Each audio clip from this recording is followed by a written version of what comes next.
The sky above the port was the color of television.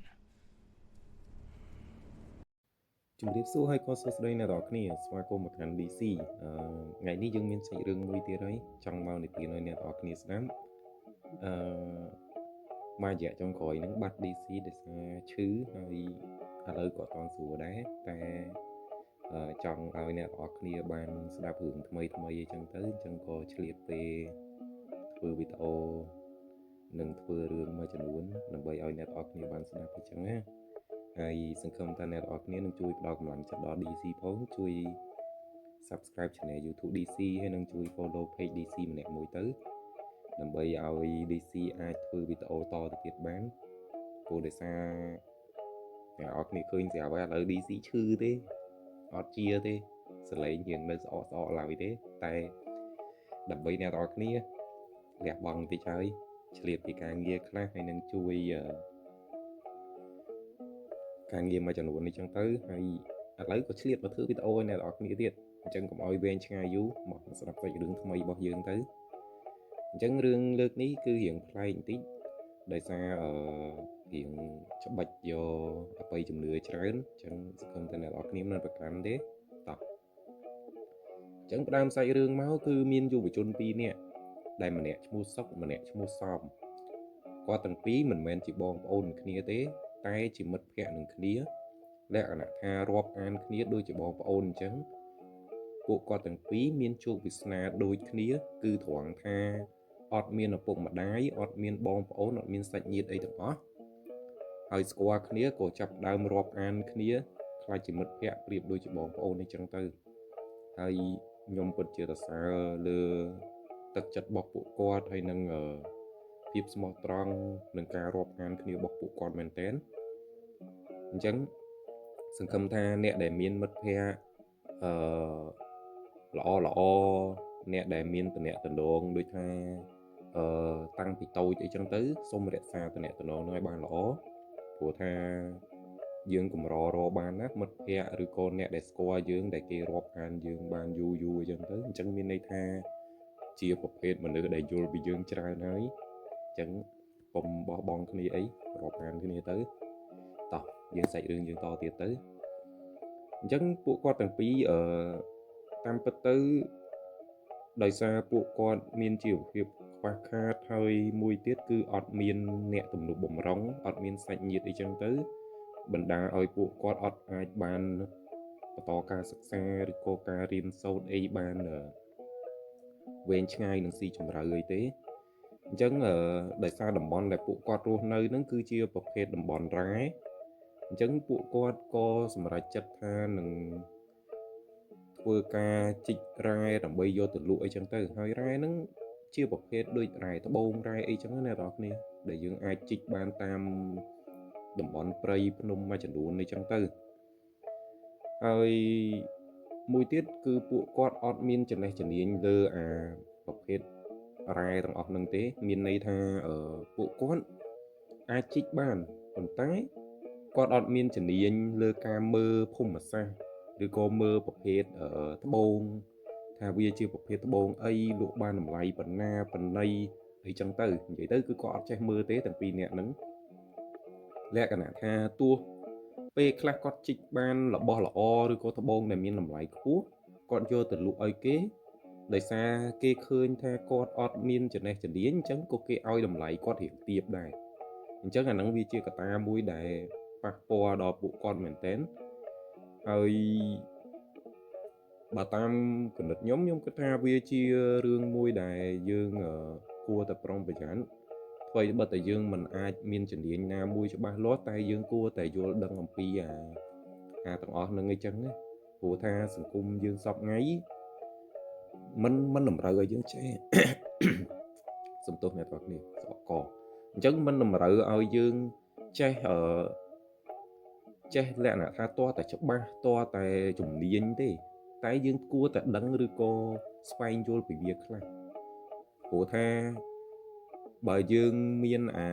លក្ខណៈថាយើងអត់ចេះយើងអត់យល់ពីទាំងអស់ហ្នឹងវាងាយស្រួលនៅក្នុងការត្រូវគេបោកបញ្ឆោតឬក៏គេប្រើប្រាស់អីចឹងទៅអញ្ចឹងដូចសុកហើយនឹងសំអញ្ចឹងគាត់អាចជីកត្បូងបាន គាត់ពេលខ្លះគាត់ជីកប៉ះចំត្បូងដែលមានតម្លៃខ្ពស់ទៀតតែដល់ពេលយកទៅលក់ឲ្យឈ្មួញបែរជាគេថាអូត្បូងប្រភេទហ្នឹងវាមានតម្លៃតែប៉ុណ្ណេះ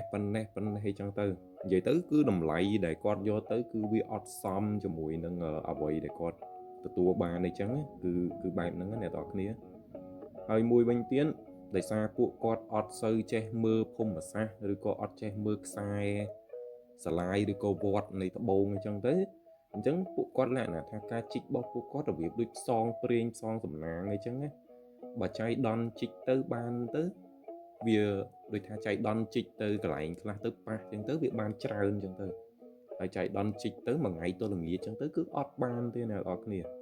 អាហ្នឹងវាជាកត្តាមួយដែលប៉ះពាល់ខ្លាំងដែរព្រោះថាបើសិនយើងគួរតែឆ្លៀតនៅក្នុងការសិក្សាឬក៏ស្វែងយល់ពីអាវត្តនៃដំណើរត្បូងអីចឹងទៅអញ្ចឹងយើងអាចមានជីវិតល្អប្រសើរជាងនឹងអីចឹងទៅអញ្ចឹងអត់អីទេអានេះចេញពី DC ទេតោះយើងចូលសាច់រឿងតទៀតអញ្ចឹងដូចនិយាយមុនហ្នឹងអញ្ចឹងដោយសារពួកគាត់អត់មានចំណេះជំនាញលើការមើលត្បូងទេអញ្ចឹងរាល់ពេលដែលគាត់ជីកបានគាត់យកទៅលក់គឺអត់សូវបានតម្លៃខ្ពស់ទេទោះត្បូងនឹងល្អឬក៏មិនល្អក៏គេឲ្យតម្លៃគាត់លក្ខណៈថាមកល្មមអីចឹងទៅហើយពួកគាត់មិនសូវជាអ្នកអាសាទេលក្ខណៈថារឿងបណ្ដែតបដោយទៅតាមពេលវេលាដែរមានន័យថាពេលដែលមានលុយចឹងទៅគាត់អត់ធ្វើការទេអ្នកនរគ្នាលក្ខណៈថាគាត់ចាយលុយហឺហាយចឹងទៅមានដូចថាប្រលុយបានពេលហ្នឹងគាត់ចាយពេលហ្នឹងក៏អត់ចេះទុកដាក់អន្សំមុខក្រោយអីទេអញ្ចឹងនៅពេលដែលអស់លុយគាត់ចាប់ផ្ដើមប្រវួរគ្នាទៅជីកត្បូងតទៀតចឹងទៅដល់ពេលរកបានលក់ចាយចឹងទៅអាហ្នឹងគឺជារំហើននៃជីវិតរបស់ពួកគាត់តែប៉ុណ្្នឹងហើយណាមួយគាត់អត់មានអ្នកឃុំក្រងឬក៏អ្នកគ្រប់គ្រងដូចជាឪពុកម្ដាយឬក៏បងប្អូនអីចឹងណាអញ្ចឹងវាធ្វើឲ្យអាការរស់នៅរបស់គាត់វាคล้ายតែជារឿងមួយដែលរៀងសាបអញ្ចឹងណាអ្នកអញ្ចឹងគឺវាបែបហ្នឹងវាអត់មានដំណើរទៅមុខរៀងវែងឆ្ងាយឬក៏គាត់គិតគូរពីអនាគតអីឲ្យច្បាស់លាស់ទេអញ្ចឹងមានថ្ងៃមួយសុកអាចថាសុកគាត់ជាមនុស្សម្នាក់រៀងគិតច្រើនជាងសមអញ្ចឹងសុកគាត់បានប្រវួរសមឲ្យទៅជីកត្បូងដូចរាល់ថ្ងៃអញ្ចឹងទៅតែដោយសារសមគាត់ថាថ្ងៃហ្នឹងគឺគាត់ខ្ជិលណាគាត់អត់ចង់ទៅទេអញ្ចឹងសុកក៏សម្រេចចិត្តថាគាត់អាចទៅម្នាក់ឯងបានអត់អីទេគាត់ក៏យកឧបករណ៍ដូចចប់ជីកឬក៏ឧបករណ៍រែងមួយចំនួនអីចឹងទៅយកទៅអញ្ចឹងទៅអញ្ចឹងគាត់ទៅតែឯងហើយតំបន់ដែលគាត់ជីកហ្នឹងគាត់គិតថាប្រហែលជាវាលែងសូវមានហើយអញ្ចឹងគាត់ចង់សាកឡើងទៅលើភ្នំឬក៏ចូលទៅក្នុងព្រៃជាងជ្រៅជាងនឹងបន្តិចអីចឹងទៅតែលោកគិតថាវាអាចនឹងប៉ះរបស់ដែលមានតម្លៃឬក៏ត្បូងដែលមានអត្រាដូចថាភាគរយលក់បានខ្ពស់ច្រើនអីចឹងណាគាត់គិតចឹងណាអញ្ចឹងហើយគាត់ក៏សម្រេចចិត្តថាទៅម្នាក់ឯងក៏បានដែរអត់អីទេអញ្ចឹងគាត់ក៏រៀបចំអ្វីវ៉ាន់សម្រាប់ការជីកត្បូងរបស់គាត់ដើរចូលទៅក្នុងព្រៃអញ្ចឹងនៅពេលលើកហ្នឹងគាត់ជីកនិយាយទៅគាត់ជីកដូចរាល់ដងអញ្ចឹងហើយគាត់ជីកបដាគាត់ស្ដាប់ប្រភេទចម្រៀងបដាអញ្ចឹងទៅហើយអ្នកទាំងអស់គ្នាដឹងអត់ថាសុកគាត់ស្ដាប់អីដែរបើចង់ដឹងស្ដាប់មួយ DC ព្រោះនៅពេលដែលគាត់ជីកគឺគាត់តែងតែចាក់ស្ដាប់អីចឹងណាអញ្ចឹងស្ដាប់បន្តិចអីចឹងរំវងគង់តែមានគេឆ្លងសាយសំពីពេញបរិយធម្មតាប្រហើយនឹងស្រីធម្មតាប្រហើយនឹងស្រីមិនដាច់អាឡ័យពីសេចក្តីរំវងខ្ញុំសងរកយូឃើញគេល្អពិតគូយ៉ាងមិនគូបែកចិត្តគូយ៉ាងមិនគូបែ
dây thủ ăn nè đọt nia xong bay nhóm của sập đấy cũng tha lối sập cứ nhóm chỗ cho sập mình tên quạt chia bật trà bỏ dưỡng rồiស្នាដៃរបស់គាត់គឺល្អមែនទែនហើយវាជាអ្វីមួយដែលក្មេងជំនាន់ក្រោយគួរតែចងចាំហើយនេះគឺជាមិត្តរូបរបស់យើងអ្នកនរគ្នាអញ្ចឹងខ្ញុំអត់មានន័យច្រើនទេតែខ្ញុំនិយាយត្រង់ខ្ញុំពិតជានឹករលឹកដល់ព្រឹត្តិការណ៍គង់ណៃមែនទែនព្រោះស្នាដៃរបស់គាត់មិនថាការ collaboration ជាមួយនឹងសិល្បករយើងមួយចំនួនគឺល្អខ្លាំងមែនទែនអ្នកនរគ្នាហើយវាជាមរតកមួយដែលកូនខ្មែរគ្រប់រូបគួរតែចងចាំហើយវានិយាយទៅវាតជំនាន់ហ្មងអ្នកនរគ្នាអានេះគឺជាប្រវត្តិសាស្ត្រឬក៏ការកត់ត្រាមួយដ៏មានន័យអញ្ចឹងណាតោះឥឡូវយើងចូលសាច់រឿងយើងតទៀតទៅអញ្ចឹងនៅពេលដែលគាត់ជីកលក្ខណៈថាគាត់ជីកយូរដែរជីកជាង1ម៉ោងហើយវាអត់មានប៉ះរបស់មួយដែលគាត់គិតថាវាជាប្រភេទត្បូងដែលអាចលក់បានអញ្ចឹងណាហើយគាត់រៀងហត់ដែរជីកយូរដែរដល់ពេលអញ្ចឹងវាអត់បានអីគាត់ក៏សម្រេចចិត្តថាផ្អាកជីកសិនណាឡើងមកសម្រាកនៅក្រោមដើមឈើសិនអីចឹងទៅអញ្ចឹងគាត់ក៏តម្រៀបខ្លួនឬក៏ដេកនៅក្រោមដើមឈើលក្ខណៈថារៀងហត់អញ្ចឹងអ្នកនរគ្នាដឹងហើយមនុស្សតែហត់ហើយមកភាំងគឺស្រួលខ្លួនមែនតើលក្ខណៈថាដេកលក់ស្រួលមែនតើណាមកភាំងហ្នឹងហើយម្លងពេលដែលគាត់គេងលក់ហ្នឹងអ្នកនរគ្នាគឺដូចជាមានណាគេម្នាក់ដើរមកប្រាប់គាត់ថាចៅអើយចៅឯងមើលទៅដូចហត់ណាចៅឯងបន្ទាប់ពីសម្រាកហើយចៅឯងដើរទៅរូងភ្នំខាងមុខទៅនឹងឃើញកណប់មួយចំនួននេះអញ្ចឹងនៅពេលដែលចៅឯងបានកណប់នឹងហើយចៅឯងកុំប្រាប់ណាគេឲ្យសោះហើយមួយវិញទៀតចៅឯងជួយធ្វើបន់ឧទ្ទិសកុសលមកកាន់ពួកយើងផងព្រោះថាពួកយើងបានស្លាប់យូរហើយអត់មានណាគេ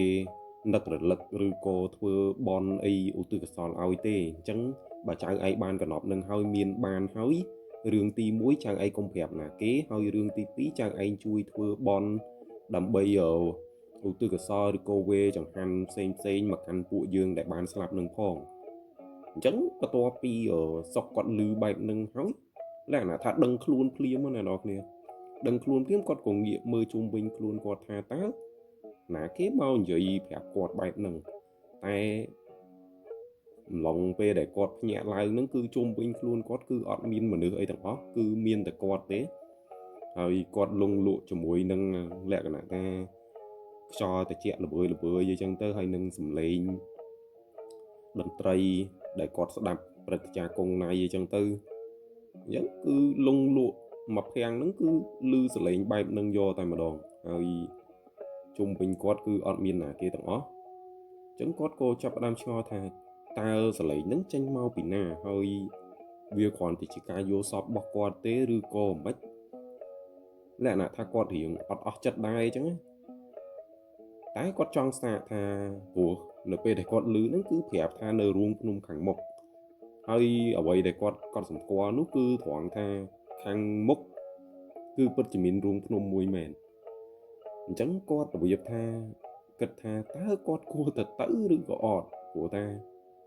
វាគ្រាន់តែជាការយល់សមគាត់គិតចឹងវាគ្រាន់ជាការយល់សមអញ្ចឹងកុំសូវបដោតពេកអញ្ចឹងគាត់ក៏អត់ទៅតាមអ្វីដែលគាត់បានឮហ្នឹងទេអញ្ចឹងដោយសារមួយថ្ងៃហ្នឹងគឺជីកអត់បានទេអ្នកនរគ្នាអញ្ចឹងគាត់ក៏សម្រេចចិត្តថាត្រឡប់មកផ្ទះវិញធម្មតាអញ្ចឹងទៅអញ្ចឹងម្លងពេលដែលគាត់មកផ្ទះវិញអ្នកនរគ្នាសំក៏បានសួរសុកថាមិនដែរថ្ងៃហ្នឹងជីកបានអត់ហើយសុកក៏គាត់និយាយឆ្លើយតបទៅវិញទាំងសង្កត់សង្កាត់អីចឹងទៅថាជីកអត់បានទេថ្ងៃហ្នឹងហើយមិនដឹងថាយើងគួរតែត្រូវធ្វើអីផ្សេងទៀតទេបើជីកអត់បានអញ្ចឹងយើងអត់អាចមានលុយមានកាក់ក្នុងការចាយវាប្រចាំថ្ងៃបានទេហើយសំក៏គាត់និយាយថាអីចាំស្អែកគាត់អ្នកទៅជីកម្ដងអីចឹងទៅឬក៏មិនម៉ាចាំយើងទៅជីកកន្លែងចាស់របស់យើងទៅព្រោះកន្លែងថ្មីយើងអត់ស្គាល់អញ្ចឹងវាវ៉ាបើយើងជីកកន្លែងចាស់អត់ណាក៏បានខ្លះដែរដើម្បីយកទៅលក់អីចឹងទៅសំក៏គាត់និយាយបែបនឹងទៅកាន់សុកអីចឹងទៅហើយសុកក៏គាត់អឺអើទៅតាមនឹងចឹងទៅ ចឹងលុះដល់ស្អែកឡើងគឺពួកគាត់ទាំងពីរនាក់ក៏សម្រេចចិត្តទៅជីកម្ដងទៀតតែលើកហ្នឹងក៏អត់ទៅកន្លែងដែលសុកបានទៅទេគឺគាត់ទៅជីកកន្លែងចាស់ដែលគាត់ធ្លាប់ជីករាល់ដងអញ្ចឹងណាអ្នកនរគ្នាអញ្ចឹងនៅពេលដែលគាត់ជីកហ្នឹងគឺប៉ះបានមួយគ្រាប់ពីរគ្រាប់អីចឹងទៅហើយសុបាយចិត្តដែរអញ្ចឹងក៏យកទៅលក់អញ្ចឹងទៅមានលុយចាយតទៀតអីចឹងទៅតែម្លងពេលដែលគាត់យកត្បូងដែលគាត់បានជីកបាននឹងយកទៅលក់អីចឹងទៅសុកគាត់មានអារម្មណ៍ថាអាសលេងដែលនិយាយប្រាប់គាត់ការពីប្រហែលថ្ងៃមុនហ្នឹងគឺនៅលឺនៅក្នុងតិចរបស់គាត់អីចឹងណាហើយគាត់ដំបូងឡើយគាត់គិតថាចង់ប្រាប់រឿងហ្នឹងទៅកាន់សំតែដល់ពេលគាត់គិតសពទៅគាត់ខ្លាចថាសំថាគាត់នឹងគឺជាមនុស្សអបិយជំនឿអីចឹងទៅឬក៏ចេះតែជឿឬក៏ចេះតែយករឿងផ្សេងយកមកបណ្ឌិតអីចឹងព្រោះសពគាត់ជាប្រភេទមនុស្សដែលជឿលើអបិយជំនឿច្រើនហើយមួយវិញទៀតគាត់ចូលចិត្តសម័យហើយដល់ពេលសំគាត់មិនសូវចាប់អារម្មណ៍អារឿងទាំងអស់ហ្នឹងទេលក្ខណៈថាគាត់ជាមនុស្សវិទ្យាសាស្ត្រអញ្ចឹងបែបវិទ្យាសាស្ត្រក៏មិនសូវជឿទេរឿងអបិយជំនឿផ្សេងអញ្ចឹងអញ្ចឹងក៏គាត់សម្រេចថាមិននិយាយទេហើយណាមួយប្រហែលវាគ្រាន់តែជាការយល់សពដែលគាត់គេងលក់មកភាំងម្លងពេលហ្នឹងអីចឹងទៅតែដោយសារប្រហែលថ្ងៃក្រោយមកអ្នកទាំងអស់គ្នាលក្ខណៈថាវាដូចធ្វើឲ្យសុកនៅអត់សុកព្រោះមិនត្រឹមតែគាត់ឮសលេងនឹងនៅក្នុងតិចគាត់ទេសំបីតែពេលដែលគាត់គេងលក់ប្រហែលថ្ងៃចុងក្រោយនេះក៏គាត់យល់សពឃើញមានគេមកប្រាប់ឬក៏មកនិយាយដូចអ្វីដែលគាត់បានឃើញបានឮម្លងពេលដំបូងនឹងដែរអញ្ចឹងសុកក៏គាត់សម្រេចចិត្តថាគាត់នឹងសាកទៅមើលអាកន្លែងរូងភ្នំនឹងមើលតើវាមានអ្វីដូចគេនិយាយអញ្ចឹងមែនអត់អីចឹងណាអញ្ចឹងគាត់ក៏សម្រេចចិត្តថានឹងទៅកន្លែងហ្នឹងម្នាក់ឯងអញ្ចឹងទៅអញ្ចឹងម្លងពេលដែលគាត់ទៅដល់អ្នកនរគ្នាក្នុងរូងភ្នំហ្នឹងគឺវារៀងងងឹតបន្តិចគ្រាន់ថាតែគាត់មានប៉ិលមានអីចឹងគាត់អាចឆ្លោះមើលបានអញ្ចឹងទៅហើយក្នុងរូងភ្នំហ្នឹងបើយើងនិយាយទៅគឺរូងភ្នំយើងដឹងស្រាប់ហើយវាអាចនឹងមានប្រភេទសត្វផ្សេងរស់នៅអញ្ចឹងទៅដូចតាជៀវដូចសត្វផ្សេងអញ្ចឹងទៅតែគ្រាន់ថាវាអត់មានសាច់កាត់សាច់សត្វកាត់សាហាវនៅក្នុងហ្នឹងទេទីចង់ជាប់មាត់អ្នកនរគ្នាអញ្ចឹងអត់មានសត្វកាចសាហាវនៅក្នុងហ្នឹងទេវាមានតែជាប្រភេទសត្វកាជៀវសត្វកជ្រឹងដែលវាតោងជាប់ថ្មជាប់អីចឹងទៅអញ្ចឹងសុកក៏គាត់គិតថាប្រហែលជាគ្មានស្អីទេក្នុងនឹងវាគ្រាន់តែជារូងភ្នំធម្មតាអីចឹងទៅគាត់រៀបនឹងដើរចេញមកវិញហើយស្រាប់តែឮសលេងរបៀបដូចមនុស្សចាស់អីចឹងហៅគាត់ម្ដងទៀតថាចូលមកខាងក្នុងនឹងហើយដឹងតែមានហើយអញ្ចឹងសុកក៏គាត់ឮបែបហ្នឹងក៏គាត់ងាកក្រោយហើយគាត់សួរថាណាគេនៅក្នុងហ្នឹងតែអត់មានសលេងឆ្លើយតបត្រឡប់មកវិញទេអ្នកនរគ្នាអញ្ចឹងសុកក៏រៀងព្រឺសបល់តិចដែរព្រោះថាគាត់មនុស្សជឿលើអបិយជំនឿអញ្ចឹងគាត់ជឿរឿងខ្មោចរឿងអីអញ្ចឹងគាត់រៀងខ្លាចគាត់គិតថាប្រហែលជាខ្មោចលងគាត់តែដោយសារគាត់ខ្លាចគាត់ចង់ដឹងអញ្ចឹងគាត់សម្រេចចិត្តថាចូលទៅឲ្យជ្រៅបន្តិចទៅបើសិនជាមានសំណាងដូចអ្វីដែលគេប្រាប់មែនអាហ្នឹងវាល្អអញ្ចឹងគាត់ចូលទៅនៅពេលដែលគាត់ចូលទៅអ្នកនរគ្នាអ្វីដែលគាត់ឃើញដំបូងនោះមិនមែនជាប្រភេទកំណប់ទេវាជាប្រភេទឆ្អឹងគ្រងឆ្អឹងមនុស្សអញ្ចឹងវាគួរឲ្យខ្លាចដែរគឺមានគួរសមដែរដែលធ្វើឲ្យសុករៀងភ័យដែរពេលហ្នឹង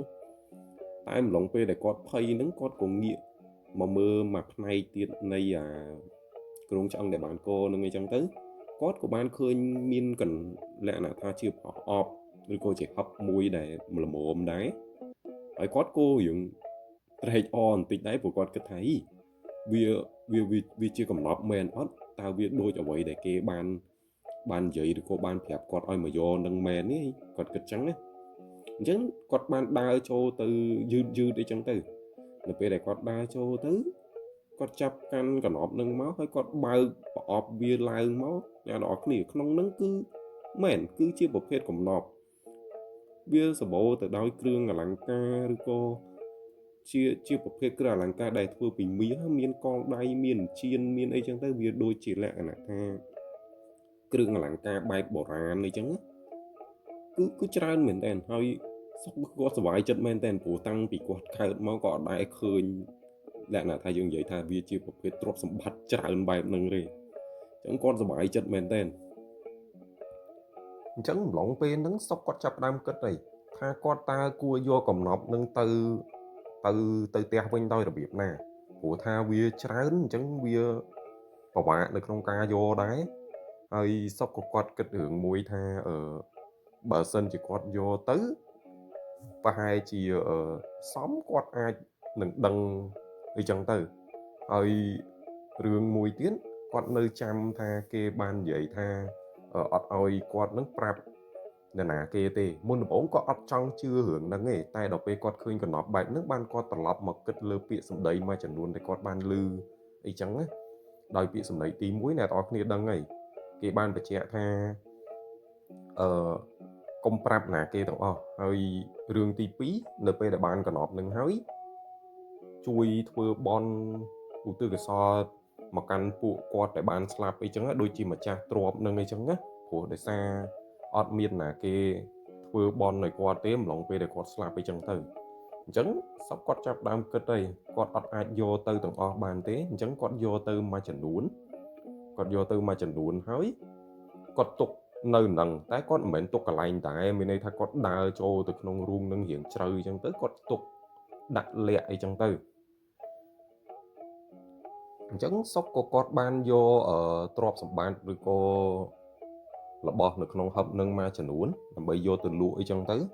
ហើយនៅពេលដែលគាត់លក់គឺគាត់ទទួលបានលុយច្រើនមែនទែនអញ្ចឹងនៅពេលដែលគាត់ទទួលបានលុយច្រើនវាធ្វើឲ្យសមឆ្ងល់សមក៏សួរទៅកាន់សុកថាសុកមិនបានមានលុយច្រើនម៉េះសមឯងទៅធ្វើអីសុកឯងទៅធ្វើអីទៅបានលុយច្រើនអញ្ចឹងហើយសុកក៏គាត់និយាយថាខ្ញុំទៅជីកទៅប៉ះចំត្បូងមួយអញ្ចឹងទៅដែលអ្នកដែលគេទិញពីយើងហ្នឹងគេថាត្បូងហ្នឹងថ្លៃហើយទៅបានលុយច្រើនបែបហ្នឹងអញ្ចឹងក៏អត់ប្រាប់ថាគាត់រកឃើញកំណប់រកឃើញអីទេគឺក៏អត់និយាយទេហើយដល់ពេលអញ្ចឹងសមក៏គាត់សួរថាអញ្ចឹងទៅជីកនៅណាប្រាប់គាត់ផងហើយដូចថាប្រាប់គាត់ទៅគាត់ចង់ទៅជីកដែរអញ្ចឹងតែលោកប៉ះចំត្បូងមានតម្លៃដែរអញ្ចឹងទៅលក់បានលុយច្រើនដូចសុកឯងដែរអញ្ចឹងទៅអញ្ចឹងសុកគាត់រៀងប្រវាដែរអញ្ចឹងក៏គាត់ចេះតែនិយាយទៅថាទៅជីកកន្លែងនេះកន្លែងនោះកន្លែងនេះអញ្ចឹងទៅគាត់ចេះតែនិយាយប្រវាដានប្រវាអីអញ្ចឹងទៅហើយសមក៏គាត់ធ្វើតាមសុកអីចឹងទៅសុកប្រាប់ឲ្យទៅជីកកន្លែងណាក៏ទៅជីកកន្លែងហ្នឹងទៅតែយើងដឹងស្រាប់ហើយវាមិនមែនជាត្បូងទេវាជាកំណប់ដែលសុកយកទៅលក់អីចឹងទៅអញ្ចឹងសមជីកបានតែគ្រាន់ថាវាមិនបានត្បូងឯណាដូចសុកនិយាយថាមានតម្លៃខ្ពស់អីលក់បានថ្លៃវាអត់មានទេគ្រាន់ថាវាអាចលក់បានលុយធម្មតាអញ្ចឹងទៅអញ្ចឹងម្លងពេលហ្នឹងគឺលក្ខណៈថាសមគាត់ដូចថាគាត់អត់ចង់ជឿព្រោះថាគាត់ជីកទៅតាមអ្វីដែលសុកនិយាយឯងតែវាដូចជាអត់មានប៉ះចំត្បូងដែលមានតម្លៃអីសោះអញ្ចឹងសមក៏គាត់មានកណិតមួយថាគាត់នឹងលបមើលសុកមានន័យថាតាមដានមើលសុកអីចឹងណាតើគាត់ទៅជីកនៅកន្លែងណាបានអាចបានត្បូងដែលមានតម្លៃហើយលក់បានលុយច្រើនបែបហ្នឹងអីចឹងទៅអញ្ចឹងថ្ងៃមួយហ្នឹងសុកក៏គាត់បានប្រាប់សមថាខ្ញុំទៅក្នុងព្រៃហើយខ្ញុំទៅជីកអីចឹងទៅហើយសមក៏គាត់ថាក៏អត់ទៅទេអញ្ចឹងសុកឯងទៅខ្ញុំនៅផ្ទះវិញថ្ងៃហ្នឹងខ្ញុំខ្ជិលណាស់តែជាក់ស្ដែងសមគឺគាត់ចាំតាមដានសុកតាមក្រោយអីចឹងណាអញ្ចឹងនៅពេលដែលសុកគាត់ចេញទៅអញ្ចឹងទៅសមក៏លួចដើរតាមពីក្រោយអញ្ចឹងសុកគឺគាត់ចូលទៅកាន់រូងភ្នំហ្នឹងដើម្បីយកកណប់មួយចំនួនទៀតអីចឹងទៅដែលមាននៅក្នុងហ្នឹងយកទៅលក់អីចឹងទៅអញ្ចឹងនៅពេលដែលសមគាត់ឃើញសុកចេញពីរូងភ្នំហ្នឹងឃើញមានប្រវត្តិតូចមួយអីចឹងគាត់សង្ស័យថាអូប្រហែលជាក្នុងរូងភ្នំហ្នឹងឯងដែលសុកនិយាយប្រហែលជាគាត់អាចជីកនៅក្នុងហ្នឹងមើលទៅបានត្បូងដែលមានតម្លៃអញ្ចឹងណាហើយគាត់ក៏មានចិត្តខឹងដែរដែលថាសុកអត់បានប្រាប់គាត់ឲ្យពិតឲ្យត្រង់អីចឹងណាព្រោះថាប្រាប់គាត់ឲ្យទៅជីកកន្លែងនេះកន្លែងនោះតែដល់ពេលខ្លួនឯងបែរជាមកចូលក្នុងរូងភ្នំអីណាសង្ងំជីកអីចឹងទៅអាហ្នឹងអ្វីដែល xong còn kịch ấy chẳng từ chẳng lộng pe đài xong tranh sọc tranh bị ruộng của nôm nâng tứ xong của quạt lẽ là tha quạt trô tam cao ấy nè tỏ kìa chắc nó pe đài xong quạt đai trô từ can ruộng nôm nâng nè tỏ kìa cứ vi ọt miên khơi slack snam để ca chích tệ chẳng xong của quạt kịch nông chặt thả chồng bao nông nâng ọt miên slack snam để ca chích đây phóng ta ở sọc quạt ban thập bông miên nằm lại nâng mau bị na đầm bay vô từ lụi chẳng từ chẳng xóm có quạt đào mưa chung vinh nâng cho lắng có bật tẹt khơi krong cho ăn mà nữ hơi chẳng á hỏi quạt khay đáy quạt khai qua rồi quạt nhẹ bự đây chẳng từ tái độc về quạt nghĩa mưa cho lắng quạt khơi nhà là bị tha đôi từ việc đông mò để cái đã tộc đã cô là việc được bật bằng ngay muối á chẳng được về để quạt cai giả đông mò nâng tranh máu cứ khơi cả nọp nâng nè tỏ cái ơi lòng pe để quạt khơi cả nọp nâng quạt sờ vải chân men tên quạt tha ô con ông ní sao ta cả nọp hơi tam pít ở sọc lẹ băng hưởng nâng lơ quạt ấy chăng hỏi đọc về chấn quạt cô bầm màu qua cầm nọp nâng vô tư từ ọt tay mà đòn nè tỏ nè quạt miên vô tư tình mà đòn đôi sọc ấy đây cứ quạt vô tư ọt tay mà đòn hỏi quạt vô từ tục lẹ nơi cả lại mùi sen tia đấy chăng á chấn nơi pe để quạt bầm màu vô tư ọt chăng hới quạt tờ lọp màu te bánh thư đôi thom đa chăng hay quạt chụp sọc chụp ấy chẳng tới con vậy đôi thom đa chẳng tới hay sắm của quạt trẻ xua sọc thà ơi sọc ơi mà chơi bàn lụa bàn lùi chởn tiệt ọt ấy chẳng tới hay sóc của con toàn đăng tha ô cầm nọp bọc quạt thử bàn xóm vô tranh bị lại nâng ấy cứ cọ toàn đăng này chẳng có con vậy thom đa chẳng tới cái tháng ngày nâng lụa bàn của xóm đa hay xóm ấy mà đa ngày nâng chích bàn ọt ấy ọt mày xóm có thà ơi con miền ban tây trịnh ná ngày nâng còn đầy tẹt là mà ngại vậy nâng rồi sóc có bà bùa xóm thà xóm mà ngày nâng mấy má tư vọt mũi kia trong vừa một hộp vừa ấy chân tư vô tư bậc kiền và son ấy chân tư rồi xóm có xua thấy mấy ban trong thừa một hộp thừa ấy vô tư bậc kiền và son ấy chân tư sống có con vậy đôi thòm đá chẳng thế là tháng tam có tới phụ dưỡng sao ta cầm priêu bông mà tài thằng ngọt này dưỡng ọt đăng tha phụ con chạy than tư con ban hộp chọc y khục con được có đấy chẳng dương cua thua bon class tới hình xóm cả so tục chiết một chiết khỏi vậy chứ còn ơi dương cầm priêu rồi cô dương làm bạc đôi chiết nâng ấy chẳng á tại xóm con o này có tháo ấy còn chứ là rương cả lọn khu tới rương bon tiền bon bạc ấy còn tại cho bà rõm thế còn vậy bài nâng cứ qua thay con mình khó thế còn mình kết tham miên chiết một chiết khói thế mình được dương ta ngọt ấy cứ còn vậy chẳng tái sóc cứ còn ọt thế có tháng bờ so may ọt tư thế có tư tại anh của bạn đây chẳng có thưa tam ca son giả được cô tam mà vậy để kịp hiệp ấy chẳng đây mà chắc cầm nọp nâng thlộm vậy chẳng tới chẳng sóc cô con ưu tư cái so từ tam nâng chẳng tới từ căn luôn anh phong sạch nhiệt bọc quạt phong hay nâng ở mà cha cầm nọp nâng ấy chẳng tới đại ban ở bắt đo ở quạt đầm bây ấy quạt ai miền lùi miền cạnh trai bia rồi cô thưa bon thưa tiền xanh chẳng tới hơi và chẹn tí nào đó kia sóc con mến thưa tập bản nâng tê lòng pe để con miền lùi nâng á cứ quạt thưa trai mình tên miền này tha con vô lùi mai chật đuôn ấy chẳng tới con từ chui nè đại khoa kha mình tha vậy tới cứ có thua trơn mình tha lơ ca co sang nông buôn rồi co ca chui từ căn xà la đầy nơi nông phum sọc bọc quan rồi tha chui chu chul lô thua nó cứ có chui trơn mình tên và nâng cứ chia bởi đại sọc quan quạt bàn thua từ tam mở đôi tha ca đài ở mà cha cầm nọp dừng vậy chẳng tới cứ mà cha cầm nọp đài quạt bàn prap ấy chẳng cứ quạt thưa ba em nâng bây bật ta quạt do máu mình do mà thằng ó hay còn do mà tinh mà đòn cái rồi tay ở vậy đài quạt tua bàn mà nãy cứ quạt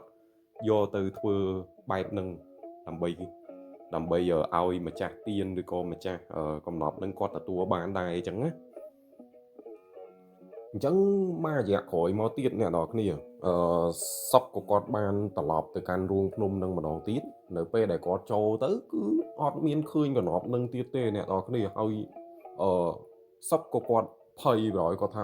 បាត់អស់ហើយណាគេអ្នកចូលមកយកឬក៏អឺមានអ្នកដឹងឬក៏មិនអីចឹងទៅអាហ្នឹងអ្វីដែលគាត់គិតវាច្រើនណាស់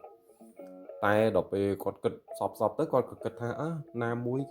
អ្វីដែលគាត់ទទួលបានម្លងពេលហ្នឹងក៏វាគួរសមដែរអញ្ចឹងគាត់គិតថាវាល្មមណាគាត់អត់ចាំបាច់ត្រូវការកំណប់នឹងទៀតទេមានន័យថាគាត់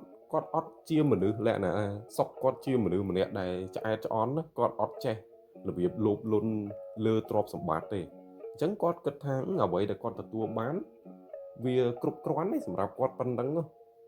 ហើយមួយវិញទៀតគាត់គិតថានិយាយទៅសុកជាមនុស្សគិតវិជ្ជមានមួយទៀតអ្នកនរគ្នាដឹងគាត់គិតមិនអត់អាកណប់នឹងបាត់ណាគាត់គិតថាប្រហែលជាម្ចាស់កំណប់នឹងគាត់លក្ខណៈថាគាត់បានទទួលនៅអ្វីដែលគាត់បានធ្វើហើយដូចថាកសលផលបនផ្សេងអីចឹងណាអញ្ចឹងប្រហែលជាគេក៏យករបស់គេនឹងត្រឡប់ទៅវិញអញ្ចឹងទៅហើយគេក៏បានជួយគាត់ច្រើនដែរមានន័យថាម្លងពេលហ្នឹងក៏គាត់មានលុយមានកាក់ចាយហើយនឹងគាត់អាចមានលុយមួយចំនួនដើម្បីសន្សំឬក៏ដើម្បីរកការងារណាមួយផ្សេងទៀតសម្រាប់ខ្លួនឯងអញ្ចឹងអាហ្នឹងអ្វីដែលសុកគាត់គិតតែខ្ញុំ respect សុកមែនតើគាត់គិតវិជ្ជមានច្រើនអញ្ចឹងក៏គាត់អត់ខ្វាយខ្វល់ដែរមានន័យថាទូកណប់នឹងបាត់ក៏គាត់អត់ប្រមាថចិត្តឬក៏អត់ទៅតាមរទៀតដែរព្រោះគាត់គិតថាប្រហែលជានេះវាជានិស្ស័យឬក៏ជាវាសនាឬក៏ជាសម្ពាយដែលគាត់អាចទទួលបានត្រឹមតែប៉ុណ្្នឹងហើយគាត់ក៏និយាយនៅកន្លែងហ្នឹងជាលើកចុងក្រោយអញ្ចឹងទៅគាត់ថាអ្វីដែលអ្នកបានផ្ដល់ឲ្យខ្ញុំក៏បានទទួលហើយខ្ញុំក៏បានតបស្នងទៅកាន់ម្ចាស់កំណប់ឬក៏អ្នកទាំងអស់គ្នាវិញដែរអញ្ចឹងខ្ញុំសង្ឃឹមថាជាតិមុខជាតិក្រោយអីចឹងទៅខ្ញុំអាចមានគ្រួសារមួយដ៏សមប្រកបអីចឹងទៅរស់នៅកក់ក្ដៅអីចឹងទៅហើយអាចធូរធារជាងមុនអីចឹងទៅអានឹងអ្វីដែលគាត់ប៉ងហើយមួយវិញទៀតក៏គាត់អត់ភ្លេចដែរគាត់ក៏និយាយថាគាត់អរគុណមែនតែនសម្រាប់ម្ចាស់កំណប់ហើយតែគាត់មិនបញ្ឈប់លើការឧទ្ទិសកុសលឲ្យទេមានន័យថានៅពេលដែលគាត់មានលុយធ្វើបន់គាត់នៅតែធ្វើធម្មតាហើយគាត់នឹងព្យាយាមឧទ្ទិសកុសលទៅតាមលទ្ធភាពដែលគាត់មានអញ្ចឹងទៅនិយាយទៅគាត់នៅតែបន្តធ្វើបែបហ្នឹងមិនចាំបាច់តតែមានកំណប់ហ្នឹងទើបគាត់អាចធ្វើបានទេគាត់ចង់និយាយអញ្ចឹងណាអញ្ចឹងឥឡូវយើងក៏លេចមកមើលសំវិញអ្នកនរគ្នាអញ្ចឹងសំបន្ទាប់ពីគាត់ទទួលបានកំណប់ហ្នឹងគឺគាត់លក្ខណៈថាគាត់លក់បានលុយច្រើនមែនទេអញ្ចឹងយើងដឹងស្រាប់ហើយសំគាត់ក៏ជាមនុស្សម្នាក់ដែលហ៊ឺហាដែរតែគាត់ថាគាត់អត់សូវចេះគិតដូចសុកទេ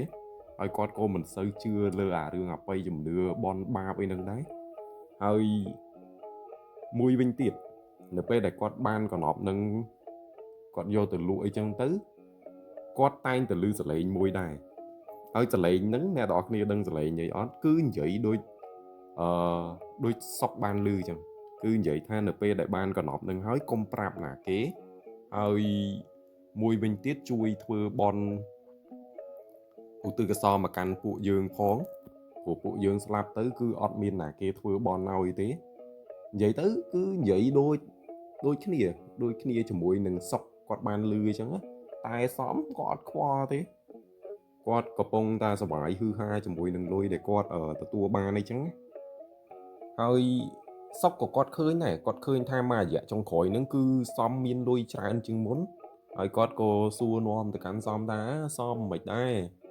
មិនជីកបានដបងច្រើនណាបានមានលុយចាយច្រើនអញ្ចឹងណាហើយសំក៏គាត់និយាយថាគាត់ថាហ្នឹងហើយជីកបានលុយជីកបានកណប់ណាហើយសំក៏គាត់និយាយដែរគាត់ថាជីកបានដបងច្រើនហើយមិនដែរសុកឯងនៅជីកបានច្រើនទៀតអត់តែសុកក៏គាត់និយាយថាអត់អីទេគាត់នៅជីកបានធម្មតាគ្រាន់ថាវាមិនសូវជាប៉ះរបស់ល្អអីទេវារបស់ល្មមអីចឹងទៅហើយអញ្ចឹងក៏គាត់និយាយគ្នាតែប៉ុណ្្នឹងហើយ xóm của con thá ấy mà lấy nhom sư ní thế nhom mà lấy nhom xong từ đào lên sao này đấy rồi biểu ta mà đều miên lối là con nâng này nó cái này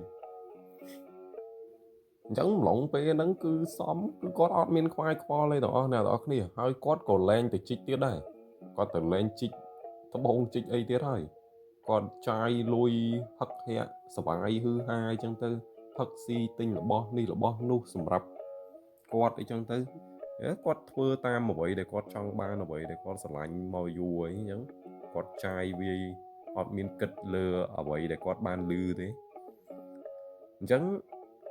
dương cái lấy mà mưa sọc bánh và to bị quạt ở lên miên cả nọp đằng hói chẳng chi phiêu quạt có thoa mà đá đây hòn tha ở sóc quạt bay cần địch muối cứ quạt ban tư hiện sâu pi đồ việc này ca mưa mưa bông hay nâng từ riêng sâu xem chẳng tới pi một cái bò quạt nâng chẳng quạt có ai ra là tha hiện thu thia chừng môn đá nửa pe để quạt che chẳng tới bia lọ mà quạt bên này tha nửa pe để quạt che mưa bông quạt che chẳng tới quạt lên thử kê bao thử kê tha ô tô bông ninh che bông luôn cho quạt lên tia đây chẳng quạt lên là tha nửa pe để quạt che hói có quạt ọt che tại đấy quạt cho chùm này bỏ quạt nứng từ chay mình lấy từ căn nẹp khung nơi đồng bọn nâng tiền làm bay ao nẹp khung nơi tí nứng ai che mưa đừng ai thưa chẳng mấy từ đằng thà ô tô bông ninh che bông luôn cho hơi cả lại sạch than đây bọc hiện mấy đại dương cua chích nâng sạch than đây bọc hiện mấy đại dương mình cua chích ở chân tư chẳng sóc cứ con miên chỉ bật lo và sao bài nâng chẳng lòng về nâng tay cái lấy từ mưa xóm bình xóm để xa con vi vụ cho mùi nâng lôi cạn để con miến con ọt miên từ chạp ở rõm lơ rương xanh thế xong bây ta bịa xong đây để con bàn lứ của con ọt chạp ở rõm lái nè ọt mía chẳng mà dạ còi màu mà dạ còi máu cô xóm của con chạp đau lư sẽ lấy nâng đòn tiết có tha mấy ban này anh là nạ tham mến lư ní thế con vô shop ấy chứ con vô shop tới cuộc khơi miên kê mau bị vô shop có tháng mấy ban này anh ọt miên thưa bon thưa tiên mà căn phụ dương để bán slap chân tiền đề này anh tự tua ban còn lọp rồi có tự tua ban top sầm ban pi ở phụ dương tràn mình tên tái xóm có ọt kho thế có ọt kho pi rương tỏ nâng thế này tọt này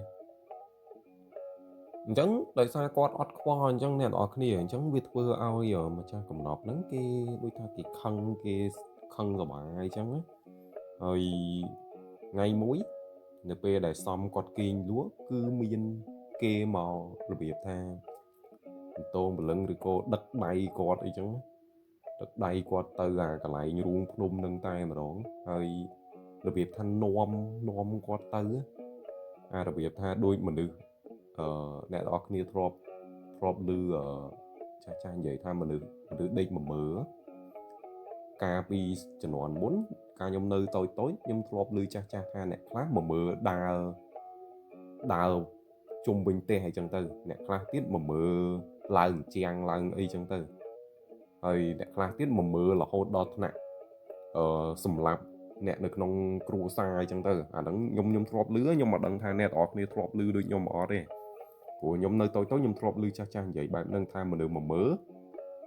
là nè tha con bật nét tay quạt thưa hưởng xem để mà hạch nực man đó là hơi con đăng luôn anh thì quạt thưa này là nè tha đôi quạt của bông tại đây luôn chứ té sẽ cầm hiệp bọc quát cứ rùa rồi bữa thay mà đòn cứ bài nắng chấn dương châu chạy rương dương to tiền là nó này chấn là việc chẳng cứ xóm cứ quạt đôi mà mờ chấn cứ đa châu từ can ruông phnom nâng nè tọt nè np để có đa châu từ can ruông phnom nâng cứ bà dương vậy bây vậy để có khơi được non ruông phnom nâng đôi nè tọt nè đăng tăng chi đại mau ấy cứ bia sắt tại ruông chẳng rồi xóm cô quạt lại là tha np để có khơi nhà cuồng chẳng nâng mà đón tiết quạt nhạc luôn đi chứ np để có nhạc luôn cứ đăng luôn pi ca mà mở bọc qua này chứ np để có đăng luôn có cho thấy mình ban con មកនៅក្នុងរូងភ្នំនឹងទាំងកដាយប់កដាអីចឹងទាំងដែលជាក់ស្ដែងមុនគាត់បានដេកនៅក្នុងផ្ទះអីធម្មតាទេលក្ខណៈចឹងអញ្ចឹងនៅពេលដែលគាត់ដឹងខ្លួនមកគាត់រៀបនឹងចេញមកវិញគាត់រៀបនឹងរត់ចេញពីរូងភ្នំនឹងវិញតែមានមនុស្ស2 3នាក់អ្នកនរគ្នានៅឈរបាំងផ្លូវអត់ឲ្យគាត់ចេញទេហើយបើយើងកន្លែងទៅមើលរូបរាងឬក៏មើលទៅកាន់មុខអ្នកដែលឈរបាំងនឹងអ្នកនរគ្នាគឺគួរឲ្យខ្លាចមែនទែនគឺឈាមប្រឡាក់ពេញខ្លួនប្រឡាក់ពេញមុខហើយបានចោលទៅកាន់សំហើយនិយាយខ្លាំងថាអ្នកឯង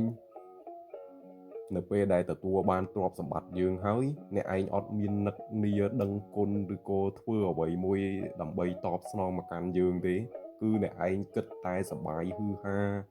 អ្នកឯងគិតតែយកទ្រព្យសម្បត្តិនឹងយកទៅខ្ជះខ្ជាយលើរឿងអត់ប្រយោជន៍ផ្សេងអញ្ចឹងទៅអញ្ចឹង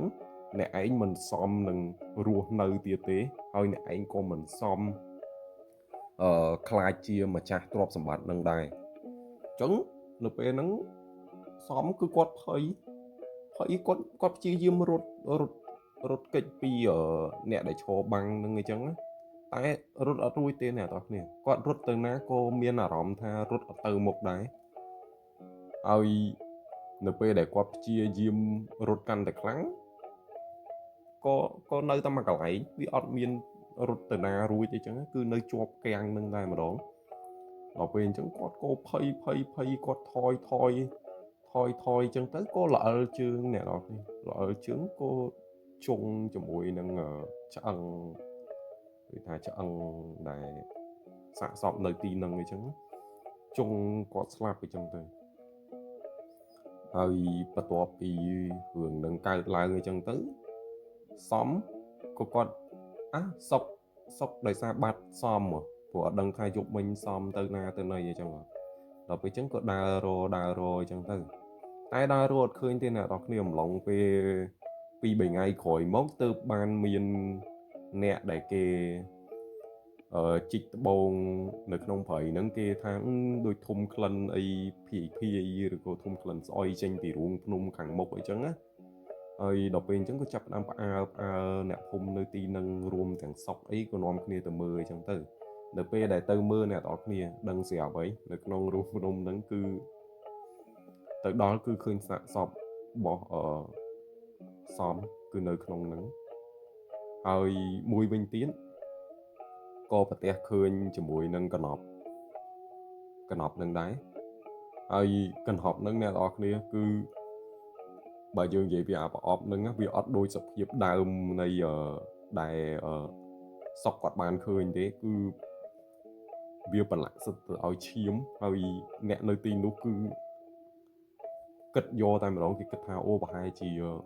មានរឿងអីកើតឡើងនៅក្នុងនឹងហើយប្រហែលជារឿងទាំងអស់គឺបណ្ដាមកពីកណប់មួយនឹងអីចឹងណាក៏នាំគ្នានិយាយទៅហើយក៏អត់មានណាគេហ៊ានយកកណប់នឹងចេញមកដែរអ្នកនរគ្នាអញ្ចឹងបន្ទាប់ពីរឿងនឹងកើតឡើងលើសំអញ្ចឹងមកសុកក៏គាត់លក្ខណៈថាគាត់វាក់ចិត្តដែរព្រោះថាឥឡូវគឺគាត់ត្រូវនៅម្នាក់ឯងតែវាអត់ជាបញ្ហាទេដោយសារគាត់ឥឡូវជីវភាពគាត់ឬក៏ចំណេះដឹងរបស់គាត់ក៏វារៀងក្រែដែរអញ្ចឹងគាត់ក៏បន្តការរស់នៅរបស់គាត់តាមបែបធម្មតារបស់គាត់អញ្ចឹងទៅតែបើយើងនិយាយពីកណប់នឹងវិញអ្នកនរគ្នានៅតែមានអ្នកខ្លះយើងដឹងស្រាប់ហើយថ្មីបិទតាអ្នកខ្លះខ្លាចតែមានអ្នកខ្លះចង់បានក៏ព្យាយាមចូលទៅកាន់រូងភ្នំនឹងដើម្បីយកតែយើងដឹងស្រាប់ហើយ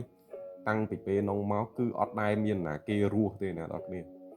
ឲ្យតអ្នកដែលមានគំនិតពុនប៉ងចង់យកកំណប់នឹងចេញពីរូងភ្នំមួយនឹងគឺអត់រស់ទេគឺដឹងតែស្លាប់នៅក្នុងនឹងតែម្ដងហើយរឿងហ្នឹងក៏ចេះតាតនាតគ្នារហូតមកដល់ឥឡូវអញ្ចឹងទៅហើយកន្លែងហ្នឹងត្រូវបានគេដាក់ឈ្មោះថារូងភ្នំមរណៈអញ្ចឹងទៅអញ្ចឹងគឺអត់មានណាគេហ៊ានទៅយកទេអ្នកនរគ្នាបើទោះជាអ្នកដែលហ៊ានទៅយកក៏អត់រស់ដែរអ្នកនរគ្នាចង់និយាយអញ្ចឹងណា គឺដឹងតែស្លាប់តែម្ដងហើយយើងដឹងស្រាប់ហើយ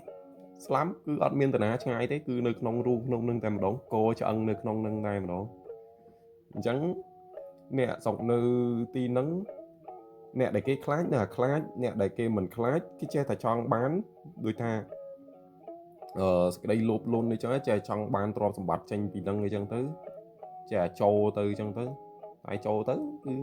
ស្លាប់អញ្ចឹងទៅវាអត់មានអីត្រូវត្រឡប់មកវិញទេហើយហ្នឹងហើយសាច់រឿងយើងគឺមានតែប៉ុណ្្នឹងទេអ្នកនរគ្នាហើយខ្ញុំមកដឹងថាអ្នកនរគ្នាយល់ឃើញមិនទេលើសាច់រឿងមួយហ្នឹងតែខ្ញុំសង្ឃឹមថាអ្នកនរគ្នានឹងពេញចិត្តហើយមួយវិញទៀតអ្នកនរគ្នាចង់សួរបន្តិចបើសិនជាអ្នកនរគ្នាវិញថាចង់បានកណ្ដប់ហ្នឹងទេព្រោះថាចូលទៅគឺដឹងតែអត់រស់ទេហើយបើ DC វិញសុំធ្វើដូចសក់ហើយរស់នៅបែបធម្មតាអត់ទៅ